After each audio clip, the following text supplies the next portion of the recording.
Sabi niya, Laguna naman, 2 patay matapos manlaban at makipagbarilan umano sa mga pulis sa gitna ng drive-by-bust. Saksi si John Consulta.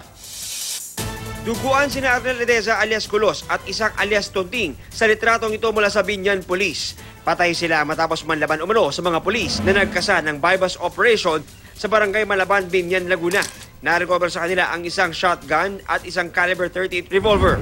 Matapos nga maisagawa ang bentahan sa bypass operation ay nakatunog ng araw itong mga suspect na mga pulis pala, itong kanilang mga kadil. Kung kaya tumakbo, papasok sa loob ng unit na ito.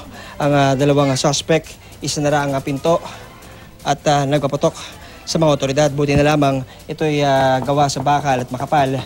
Kung kaya't hindi nakalusot ang tama ng shotgun. Dito na rin nagkaroon ng pagkakataong gumante ang ating mga otoridad. Sakto, umawang. Ginugugo na ngayon ng tropa, nagkapalitan ng bala. Yun po, yung nangyari, nadali yung dalawa.